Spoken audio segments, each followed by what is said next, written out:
جن کے پاس ہے وہ باہر جا کے خریدیں گے بھی, اچھے کپڑے بھی پہنیں گے, اچھا کھائیں گے بھی, تو جو دکھاوے کا کلچر ہے یہ کس حد تک متاثر کرتا ہے اور اس سے ہم کیسے نکل سکتے ہیں؟ اسلام اس حوالے سے کیا کہتا ہے؟ میڈم دیکھیے گا, قرآن مقدس سب سے یعنی اللہ تعالیٰ کی وہ کتاب ہے کہ اگر انسان اس کے ساتھ منسلک ہو جائے, اپنے آپ کو وابستہ کر لے, تو دنیا بھی کامیابی کی طرف اس کی جائے گی اور آخرت بھی کامیاب ہے. قرآن مقدس کے بعد ہمارے ہاں سب سے جو معتبر کتاب بخاری شریف ہے. بخاری شریف کی پہلی جو حدیث ہے نا, وہ حدیث ہے انما الاعمال بالنیات, اعمال کا دار و مدار نیتوں پر ہے. جیسی آپ کی نیت ہوگی ایسے ہی آپ کا اجر دیا جائے گا. دیکھیں, اگر میری نیت رب کی رضا کے لیے ہے تو اللہ تعالیٰ کی رضا ملے گی. اگر میری نیت لوگوں کے سامنے واہ واہ کروانی ہے تو واہ واہ ہو جائے گی. اب دیکھیں, ہمارے ہاں علمی اس چیز کیا ہے کہ ہم نے اگر کسی کی مدد بھی کرنی ہے نا, تو ہم صرف یہ دیکھتے ہیں کہ میڈیا کے اوپر میرا نام آ جائے, میری پکس آ جائیں, میری پٹی چل جائے کہ فلاں بندے نے اتنا کیا ہے. میں ایک حدیث آپ کے سامنے رکھنا چاہتا ہوں, ناظرین کے لیے بھی اور یہاں جو مہمان بیٹھے ہیں ان کے لیے بھی. میرے کریم نبی رؤوف الرحیم صلی اللہ علیہ وسلم نے فرمایا کہ شہید بہت بڑا درجہ ہے. سرکار نے فرمایا کہ شہید رب کی بارگاہ میں لایا جائے گا, اللہ فرمائے گا کہ اس کو جہنم کے اندر دھکیل دیا جائے. فرشتے عرض کریں گے مالک یہ بندہ تو شہید ہے, اس نے اپنی جان دین اسلام کے لیے, دین اسلام کی سربلندی کے لیے وقت کی تھی, تو مالک یہ معاملہ کیا ہے؟ اللہ کریم اس ٹائم فرمائے گا اس بندے نے اس لیے جان دی تھی کہ لوگ مجھے شہید کہیں گے, لوگ میری واہ واہ کریں گے. اس کی دنیا کے اندر واہ واہ ہو چکی تھی, اب آخرت میں اس کا حصہ کوئی نہیں ہے. دوسرا, ایک قاری قرآن, قرآن پڑھنے والا, حافظ قرآن رب کی بارگاہ میں لایا جائے گا. اللہ فرمائے گا اس کو جہنم کے اندر لے جاؤ. فرشتے عرض کریں گے مالک یہ بندہ حافظ قرآن, قاری قرآن, جو قرآن پڑھتا تھا, قرآن سناتا تھا, قرآن پڑھاتا تھا, مالک یہ کیا معاملہ ہے؟ اللہ کریم فرمائے گا اس نے قرآن اس لیے پڑھا تھا کہ لوگ میری واہ واہ کریں گے, لوگ مجھے کہیں گے یہ قاری قرآن ہے, یہ حافظ قرآن ہے. دنیا کے اندر اس کی واہ واہ ہو گئی تھی, اب آخرت میں سے کوئی حصہ نہیں ہے. اس نمبر میرے نبی کریم صلی اللہ علیہ وسلم نے فرمایا ایک سخی اللہ کریم کی بارگاہ میں لایا جائے گا, جنہوں نے بڑی ساری افطاریاں کروائی ہوں گی, بڑا مال دیا ہوگا لوگوں کو اور بڑی لوگوں کی خدمت کی ہوگی, وہ اللہ کریم کی بارگاہ میں پیش کیا جائے گا. اللہ کریم فرمائے گا اس کو جہنم کے اندر لے جاؤ. فرشتے عرض کریں گے مالک یہ تو بندہ وہ ہے جو دنیا کے اندر ہے, کل اتنے بڑے بڑے کام کرتا تھا, افطاریاں سریاں کروایا کرتا تھا, مالک یہ کیا معاملہ ہے کہ جہنم کے اندر؟ اللہ کریم فرمائے گا کہ وہاں اس کی نیت یہ تھی کہ لوگ مجھے سخی کہیں, تو لوگوں نے وہاں اس کو سخی کیا دیا تھا, اس کو وہاں اجر مل گیا تھا. جس نے دنیا ڈھونڈی اس کو دنیا ملی, جس نے آخرت ڈھونڈی اس کو وہاں اجر مل گیا تھا. اب آخرت میں اس کے لیے اجر کوئی نہیں ہے. تو میں اس کو کلوز کر رہا ہوں کہ جس طرح آپ نے فرمایا نا کہ جس کے لیے انسان کرتا ہے, اگر آپ کہیں گے کہ لوگ واہ واہ کریں تو لوگ واہ واہ کر دیں گے, پھر اجر نہیں ہوگا. لوگ اس سامنے میری واہ واہ ہو جائے گی, آپ کی واہ واہ ہو جائے گی, دنیا کے اندر واہ واہ ہوگی, آگے اجر کوئی نہیں ہے. اگر آپ یہ کرتے ہیں کہ دنیا والے واہ واہ کریں یا نہ کریں, کوئی مجھے دیکھے یا نہ دیکھے, رات کی تاریکی میں جا کر کسی کی مدد کر کے آ جاتے ہیں, سارے سوئے ہوتے ہیں. جناب سیدنا فاروق اعظم رضی اللہ تعالیٰ عنہ, آپ کی زندگی کا معمول تھا کہ سارے مدینے والے سو جاتے اور آپ راشن اٹھاتے, جو غریب ہوتا اس گھر کے اندر دے کے آ جایا کرتے تھے. اصل معاملہ یہ تھا, اگر ہم صرف اللہ کی رضا کے لیے کرنا چاہتے ہیں نا, تو بڑے ایسے کام ہیں جو اللہ کی رضا کے لیے بغیر ان کیمروں کی بھی انسان کر سکتا ہے, کیمروں بغیر بھی یہ کام سارے ہو سکتے ہیں. مگر میں اور آپ کرتے کیا ہیں کہ وہ آج پہلے کہا جاتا نا کہ نیکی کر دریا میں ڈال, نیکی کر سوشل میڈیا پہ ڈال. تو اب یہ ہے کہ جو ٹھیک کہہ رہی ہیں کہ اب یہ ہے کہ نیکی کر سوشل میڈیا کے بعد ڈال, فیس بک کے بعد ڈال. صاحب میں آپ کو یہاں پہ کاٹ رہی ہوں کیونکہ ابھی ہم نے سوشل میڈیا کی بات کی ہے, تو اس پہ ایک بڑا میں امپورٹنٹ آپ ہماری, کیونکہ نوجوان بھی آپ کو دیکھ رہے ہیں, تو نوجوانوں کو ہم کیسے بچا سکتے ہیں, کیونکہ ہمارا جو ملک ہے اس کی 60% پاپولیشن نوجوانوں کی ہے. تو یہ نوجوانوں میں جو کلچر یہ سوشل میڈیا پہ چلا ہوا ہے آج کل, کہ آپ جو بھی فلاحی کام کرتے ہیں یا کوئی بھی آپ افطار دسترخوان ارینج کرتے ہیں تو فوراً سے فوٹوز اور پکچرز اپلوڈ ہونا شروع ہو جاتی ہیں, ہیش ٹیگز کا سلسلہ ایک شروع ہو جاتا ہے. تو اس سے ہم اپنے نوجوانوں کو کیسے بچائیں, کیونکہ اس کے بہت سے نیگیٹو امپیکٹس بھی ہیں.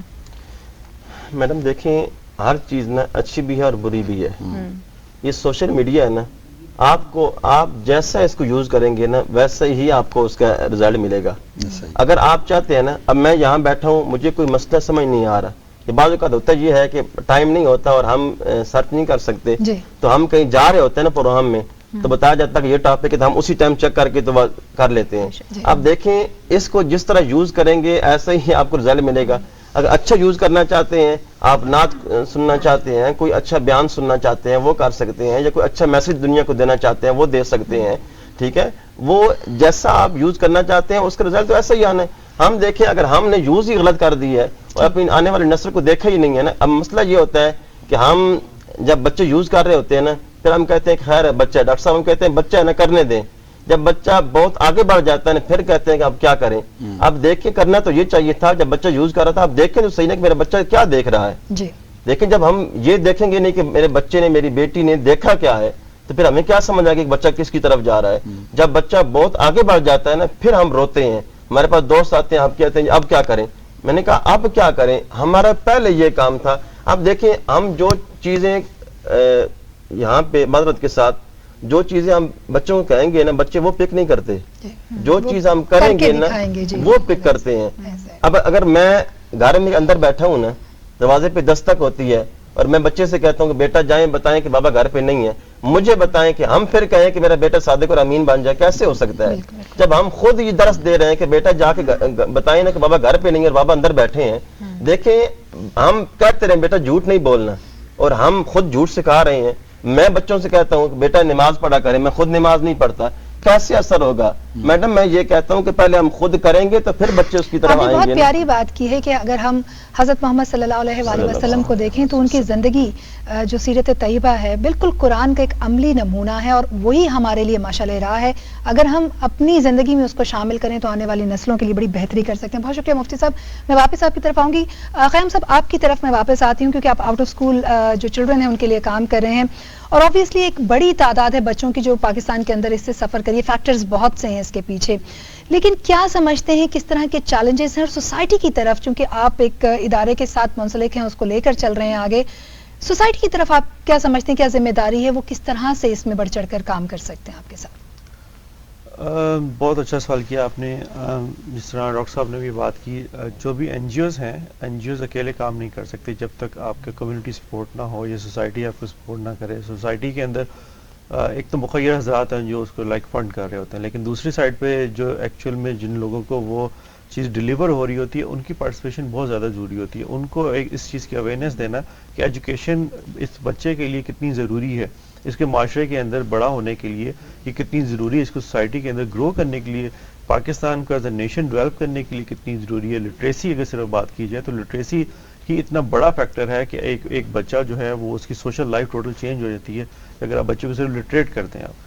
تو اس لحاظ سے کمیونٹی کی سپورٹ میں لازمی چاہیے ہوتی ہے. چیلنجز اور آلویز دیئر، لیکن الحمدللہ بہت سارے ایسے بھی لوگ ہیں، کمیونٹیز ایسی ایگزسٹ کرتی ہیں جہاں پہ لوگ آپ کو سپورٹ بھی کرتے ہیں، آپ کے ساتھ چلتے بھی ہیں. تو بہت تھنگز آر دیئر، لیکن آپ کو ان لوگوں کے ساتھ چلنا ہے جو آپ کے ساتھ چلتے ہیں، اور پلس ان لوگوں کو موٹیویٹ کرنا ہے جو اس کو ڈسکریج کرتی ہیں یا وہ اپنے بچوں کو اس تعلیم کے معاملے میں نہیں انوالو کرتے ہیں. اچھا، آپ سے یہ بھی جانیں گے کہ خیام صاحب پاکستان کی اگر بات کی جائے تو آؤٹ آف اسکول چلڈرن کی جیسے بھی آپ نے بات کی ہے تو ساؤتھ ایشین ریجن کی جب ہم بات کرتے ہیں تو افغانستان کے بعد Pakistan is second largest country جہاں پہ آؤٹ آف اسکول چلڈرن کی تعداد سب سے زیادہ ہے. تو ہم چیلنجز کی بات بھی کرتے ہیں، ہم یہ بھی کہتے ہیں کہ ہماری ایڈمنسٹریشن ہماری مینجمنٹ میں مسئلہ ہے، لیکن سول سوسائٹی کا جو رول ہے اس میں ڈفرینٹ جو آرگنائزیشنز کام کر رہی ہیں تو ان کا آپ کو کیا لگتا ہے ان کا کیا رول ہونا چاہیے؟ کیونکہ اگر انڈیویجولی اگر ہم دیکھیں تو ڈفرینٹ یونیورسٹیز کے اسپیشلی اسٹوڈنٹس کی بات کرتی ہوں میں، وہاں پہ انہوں نے چھوٹے چھوٹے ٹیچنگ کلبز بنائے ہوتے ہیں جو ان کا ایکسٹرا ٹائم ہوتا ہے، اس میں وہ بچے جو اسکول کی فیس نہیں دے سکتے، وہ جو پڑھ نہیں سکتے، وہ ان بچوں کو پڑھاتے ہیں. تو ایز اے سول سوسائٹی کیا رول ہونا چاہیے اور ہمارے جو یہ نوجوانوں کا پازیٹیو رول ہے اس کو ہم کس طرح ہائی لائٹ کر سکتے ہیں پوری دنیا کے سامنے؟ ویری گڈ کوشچن ہے. اگین یہ دیکھیں جو یوتھ ہے آپ کی، جس طرح آپ نے بتایا بھی کہ 60% جو ہے نا وہ نوجوان پاپولیشن ہے پاکستان کی، اور یونیورسٹیز کے جو اسٹوڈنٹس ہوتے ہیں جو پڑھ رہے ہوتے ہیں اور ایون جو گریجویشن کے قریب بھی ہوتے ہیں ان کو ہم اپنے جن پروجیکٹس کے ساتھ آلریڈی انوالو کرتے ہیں کہ وہ آ کے ان بچوں کو سیشن دیتے ہیں، ڈفرینٹ